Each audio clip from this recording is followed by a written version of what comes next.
As we are approaching the national election in the months ahead, we have seen the various candidates who have taken a special time to craft the exact place and location and timing for the announcement of their presidency. We watch them on David Letterman or Jay Leno show, and they're giving their introduction. Some of us, when we get ready, or you got ready to propose to the person that you wanted to spend a lifetime, you took time and thought to how you would do that. Some will have written in the sky, "Will you marry me, Barbara?" Or maybe at the Jumbotron at a baseball game, it appears, "Kristen, will you marry me?" Or some other way. Some of us just bend a knee and ask for that wonderful person that God has given us. But whenever we have a defining moment, we spend time in doing it in such a way that it will be profound or significant. And Jesus was getting ready to make an introduction to something that would affect all mankind. And Jesus then decided the place and the time that he was going to introduce a group of people that would change the course of history. He chose Caesarea Philippi. It was a city that was known for pagan worship. Historians tell us that the Syrian Baal god was worshiped. There were 14 temples that were throughout that region of the area where Jesus was. And that religion was connected to the God of fertility, and there were all kinds of things that were happening in those temples that we need not talk about here. But it was in the debauchery of that city that Jesus stands up, and I don't know whether he was in front of a temple, but he says to his coterie of leaders, without any hesitation, he says, "I will build my church, and the gates of hell will not prevail against it."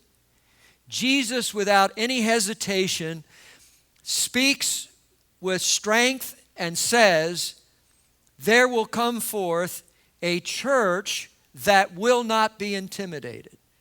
It will be a group of people that rise up and see the love of God, and phenomenal things begin to happen. "I will build my church, and the gates of hell will not prevail against it." And then in Matthew chapter 16, beginning with verse number 19, and I'd like us to read this verse together, verse 19 of Matthew 16. "And I will give you the keys of the kingdom of heaven. And whatever you bind on earth will be bound in heaven. And whatever you loose on earth will be loosed in heaven." Jesus looks at his followers and he says to them, "I will build my church, and I will give to you the keys. I will give you the keys of the kingdom of heaven." Now, I don't know whether you're like our family, but we have keys in drawers, and we have no idea what they go to. But they sort of just rest in that drawer year after year. A key is to unlock something.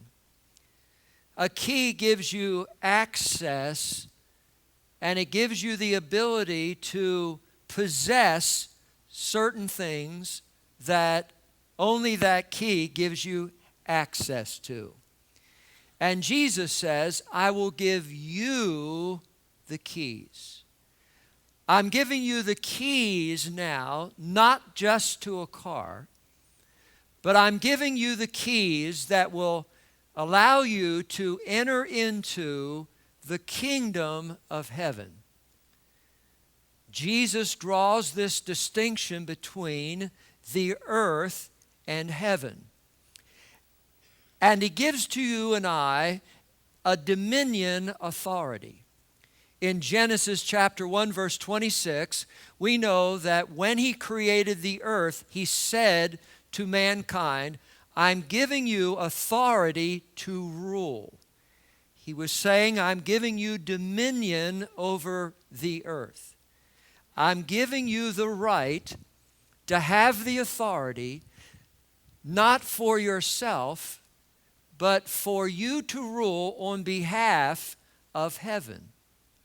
I'm delegating my authority from heaven to earth. And rather than being a victim and being defeated and somehow scrape through life, I want you to rise up, and I want you to know who you are, and I want you to have keys. And these keys are going to give you access to things that are locked and things that are bound and things that are held captive. And he says, you're going to have the keys that you will be able to bind. Say that word, bind. It means that you are going to stop that thing. You are going to bind it. Our thoughts often are thoughts that need to be bound because our mind is not thinking God thoughts. And when our mind are not operating according to God, then our minds cause bondage in us. But he says, I'm giving you the keys. I want you to rise up. I want you to see the enemies that are around you. I want you to stand up and know that you have the right to come against those things. And rather than being whipped, rather than thinking things are never going to change, things are never going to get better, I'm never going to get out of this sickness, my son is never going to come back, my circumstances are never going to change, I'm a victim sitting in a corner, held captive by my circumstances. And Jesus says, no, I'm going to build my church, and you're my church, and you're going to rise up, and you're going to become victorious, and you're going to know that you're an overcomer, and you're going to be able to walk into the arena where the lions are everywhere, and rather than having the lions eat you, you're going to take authority over those things. The keys have to do with our authority. The keys have to do with our access. The keys have to do with our binding.